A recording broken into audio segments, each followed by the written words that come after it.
institutions are notably the police.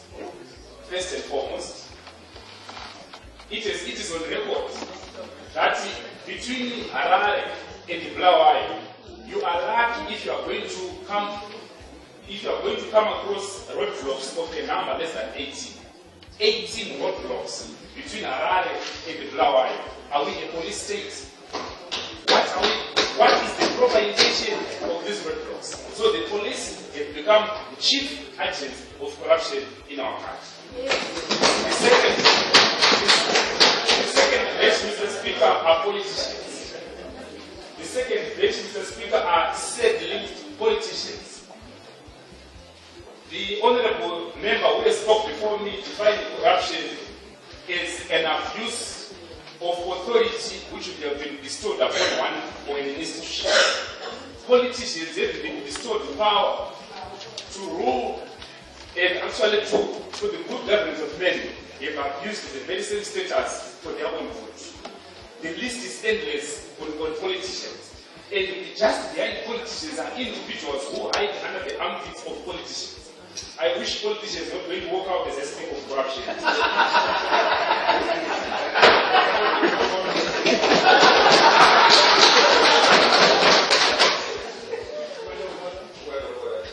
It's most unparliamentary to see that my right to go out of change government speech member discussing what we discussing. I have a democratic right to democratic change.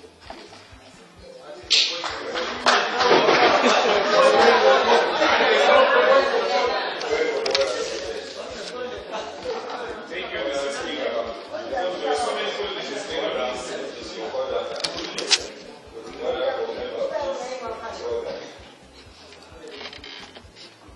Mr. Speaker, at your request, I will.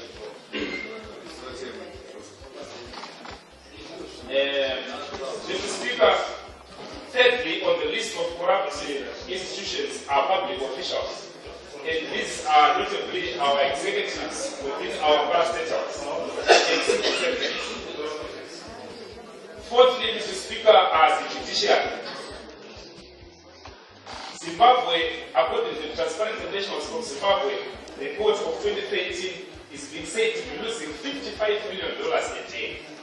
Calculated from the day we went into multi-currency regime, we have lost $10 billion for the past 5 years due to corruption in the money that has been remitted to the state. Mr. Speaker, our public tender process is in shape. One of the bodies, and I want to believe that Parliament has got the powers to interrogate its proceedings and how it is conducting its work, is the State Procurement Board. This is a board that, where corruption is manifesting itself, getting its eggs and actually multiplying as the people see day in, day out. Our public tender process is in shape, and actually the height of corrupt activities as we speak. Secondly, Mr. Speaker, the government of Zimbabwe has launched the economic blueprint of Zimaset. Zimaset, in its endeavor, actually requires $27 billion injection of direct investment, foreign and local. This will not come about if we want to respect our own rules of good corporate governance. At the anchor of the success of Zimaset are state institutions like parastatals. The state can only look at its own investment vehicles, which are parastatals, for it to have a success in its own economic development. The economy of China anchors its success on parastatals. Parastatals in China have actually gone outside the borders of China to invest in other countries, Zimbabwe included. Sinosteel Zimbabwe, the biggest chrome manufacturer in Zimbabwe, is actually a parastatal based in China. What it does is to amass chrome in Zimbabwe for the benefit of the Chinese in China. But because of their respect for good corporate governance, it is a successful business which actually records profits. This business that parastatals must not record profit because they are supporting the public and therefore can be pushed by the public, and the government must be a thing of the past. One of the key things Speaker of the thinking that yes, parastatals are subsidizing the public, when yet actually the chief executives were taking the profits and benefiting, lining their pockets. Since we have now looked east, Mr. Speaker, the Chinese, if I can take them into cognizance, they've actually put capital punishment to corruption. If you are found being a corrupt individual working for a parastatal in China, you face capital punishment. Because you are not only killing the organization you are working for, you are actually killing the state, and the state is the public. Look at Catholic Jewry. The fact that a public service medical institution could not pay for its clients, people could not access drugs. A person on renal care, a person on tuberculosis died because they could not access medical care when Catholic Jewry was taking his concubines to Malaysia.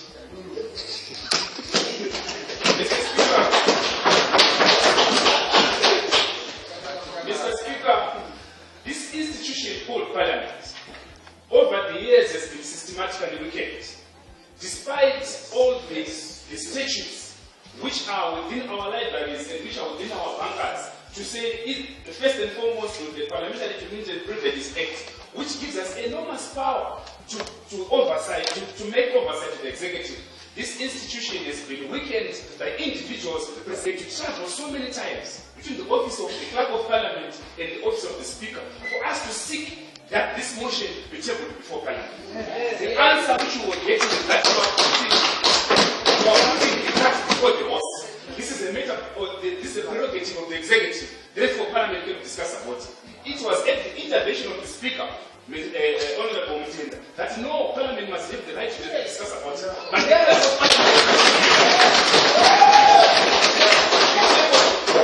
Parliament was refusing. He watered down this motion because one of the tenets of this motion was let the Parliamentary Committee on Parastatals and State Enterprises be mandated to carry out a wholesome exercise because every state enterprise and parastatal fall under their mandate. They must present oversight, they must provide oversight over that. But the Clerk of Parliament refused. We wonder what he has to hide. And this Parliament must demand to know how much he earns. This Parliament must demand to know how much the Clerk of Parliament earns. Yes. Members of Parliament should go in the economy when they are going out on parliamentary trips. The Clerk of Parliament travels in business class. Why? Why? Mr. Speaker, we need to know because we are a family. And we are judged as politicians because we have the outer ego of representing the people of Zimbabwe, not the administration of Parliament.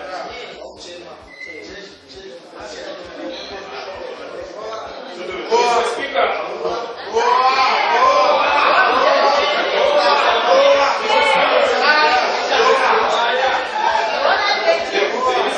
it is only in the Parliament of Zimbabwe, as compared to the parliaments around this region, where we have parliamentarians without researchers. My office, as compared to my colleague in South Africa, I must be having 10 researchers. I must not have the duty to be able to provide political policy matters when I'm meeting the constituents. I'm a politician, born out of the respect of how I interact with people. But the intellectual and technical capacity is born out of technical research and must be supported so that we don't come here and give streetwise debates where we are faced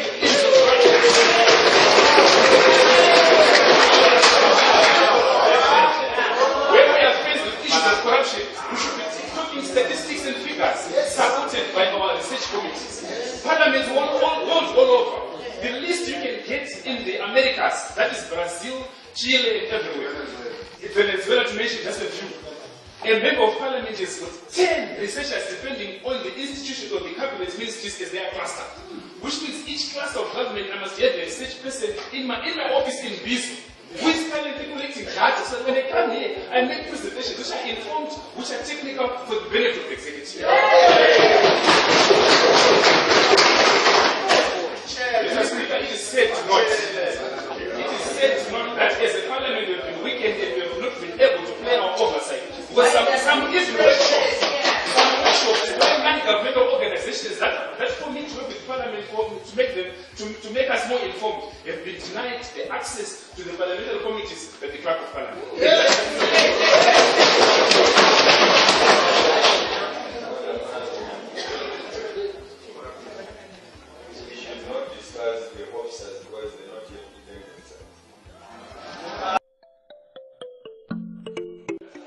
the role of Parliament by giving my recommendation as far as Parliament is concerned. That it is my proposal, Mr. Speaker, that we're appointing board members, like as presidents set out in other countries, the America, for example, that board members of parastatals must be approved by a committee of Parliament that superintends that particular ministry. Yes.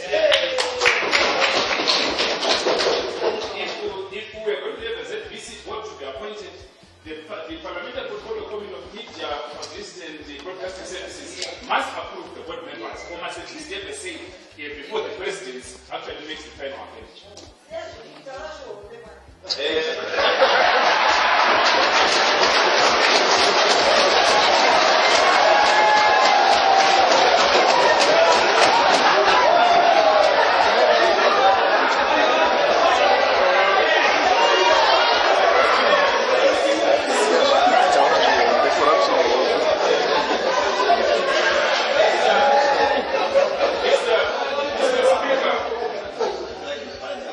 I wish one day that our committees' reports which are tabled before Parliament can be expected.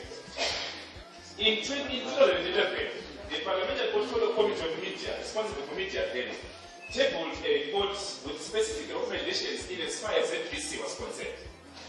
One of the recommendations was that there were serious disparities between ZBC management and their workers in as far as salaries were concerned.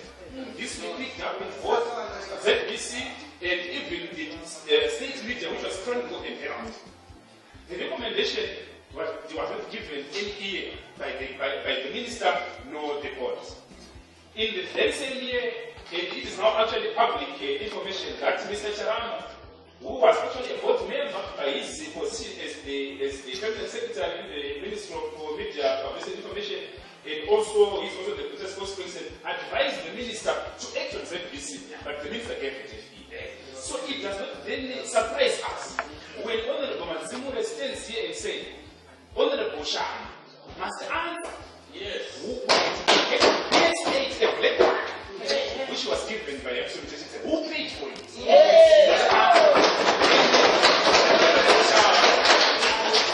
Honorable Shah is a member of Parliament, first and foremost. He has all the right to come here and debate with the Leader of the House, since he's a minister, to come and debate and speak for himself. Because they're expecting, and therefore he must be spoken by everyone. We must not say things out of perception. But we end up saying that because ministers don't come for present answer sessions. If he was going to come, we're going to ask him this very honorable person. Where did you get the PS8, a black one, supplied by Excellent Citizen?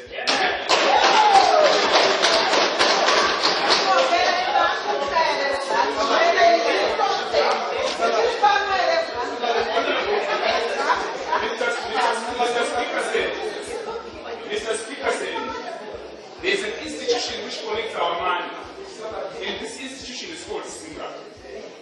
It is headed by one nation pass. And I want to give the honorable gentleman the right to answer. So therefore, I implore members who sit in the committee that superintend over this board called SINGA. How does Gation pass any 310,000 a month?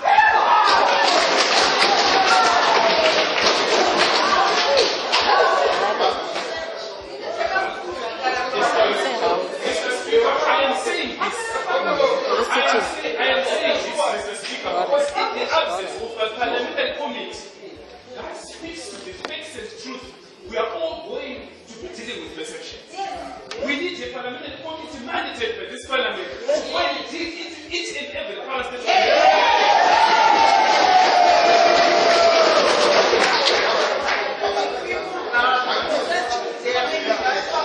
Mr. Speaker, in terms of the local authorities, Mr. Honorable Mazimura spoke before, he spoke quite wide about the ways on it. There is a precept on the order paper, Mr. Speaker, which requires the Minister of Local Government to provide the salary schedules for 5 major cities in Zimbabwe. Harare, Bulawayo, Mutare, Masvingo, Kwekwe, and 6 of them. The Minister has been ducking and diving over this precept. But just to give the Minister a hindsight, the Chief Executive Officer of Government in Botswana earns $200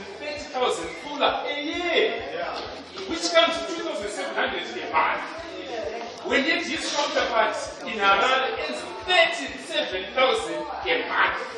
How does this happen? The people of Zimbabwe, if you look at the problems, the socio-economic problems between Botswana and Zimbabwe, we are far worse off than that. We have more garbage in our cities than Gaborone. We have more litter in our cities than Gaborone. But how does the chief executive officer earn 10 times his counterpart in the same region? We have been lamenting as members of parliament that our salaries as MPs are not even comparable. They are better than us. But how does the chief executive officer of Zimbabwe earn better than us?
managers akanga ari mumobi vakapiswa pakundoisa kuti mamwe new managers petrol mari yechingodi yechibuda mukatarira zupkonao every year inachinjwa CEO hapana anotonga nyaya achichinjwa ipapo anopuhwa motikari nemari yokuti aende nayo kupera motikari nemari yokuti aende nayo